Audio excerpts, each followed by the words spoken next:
Hi friends, नमस्कार। आज हम लोग हिंदी वर्णमाला को कवर करेंगे। इससे संबंधित प्रश्न एग्जाम में अक्सर पूछे जाते हैं। तो हिंदी वर्णमाला को मुख्य रूप से दो भागों में बांटा गया है, स्वर और व्यंजन। मानक देवनागरी लिपि के अनुसार कुल 52 वर्ण होते हैं। मूल स्वर कितने होते हैं? 11। आयोगवाह होते हैं 2। स्पर्श व्यंजन होते हैं वो 25। अंतःस्थ व्यंजन होते हैं 4। ऊष्म व्यंजन होते हैं 4। संयुक्त व्यंजन होते हैं 4। द्विगुण व्यंजन होते हैं 2। टोटल वर्ण कितने हुए? 52। आगे हम देखते हैं स्वर किसे कहते हैं। स्वर उन वर्णों को कहते हैं जिनका उच्चारण स्वतंत्र रूप से होता है। उच्चारण समय के आधार पर इनके मुख्य भेद हैं। ह्रस्व स्वर 4 होते हैं, अ, ई, उ, री। इनके उच्चारण में सबसे कम समय लगता है। फिर आते हैं दीर्घ स्वर जो कि 7 होते हैं, आ, ई, उ, ए, आए, ओ और औ। इनके उच्चारण में ह्रस्व स्वर से दुगुना समय लगता है। फिर आता है आयोग वाह। ये 2 होते हैं, अंग जिसे अनुस्वार कहते हैं, आहा, विसर्ग।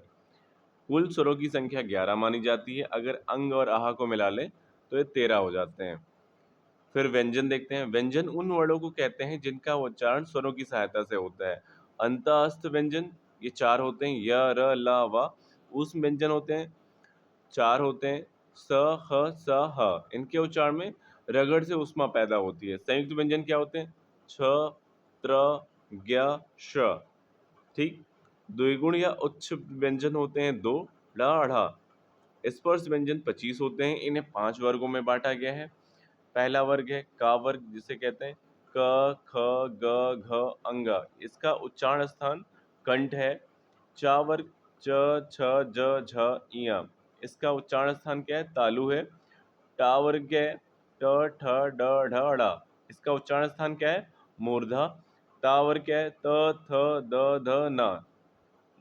इसका उच्चारण स्थान क्या है? दंत है। पा वर्ग प, फ, ब, भ, म। इसका उच्चारण स्थान क्या है? ओष्ठ है। और फिर अल प्राण और महाप्राण, इसे वायु के आधार पर बांटा गया है। अल प्राण क्या होता है? हर वर्ग का पहला, तीसरा और पांचवा वर्ण। ठीक है। और अंतःस्थ जो य, र, ल, व हैं, ये अल प्राण में आते हैं। महाप्राण में हर वर्ग का दूसरा और चौथा वर्ण तथा ऊष्म व्यंजन स, ह, स, ह। अघोष और सघोष क्या होते हैं? ये इसे कंपन के आधार पर बांटा गया है। तो अघोष है हर वर्ग का पहला, दूसरा वर्ण और श, ख, स। ठीक। सघोष क्या है? हर वर्ग का तीसरा, चौथा और पांचवा वर्ण, सभी स्वर और य, र, ल, व, ह। फिर अर्धस्वर, लुंठित स्वर, पार्श्विक वर्ण और नासिक व्यंजन क्या होते हैं? अर्धस्वर होता है य और व को अर्धस्वर कहा जाता है। लुंठित वर्ण बोला जाता है, र को लुंठित वर्ण कहते हैं। पार्श्विक वर्ण कहते हैं, ला को पार्श्विक वर्ण कहते हैं। नासिक व्यंजन क्या होता है?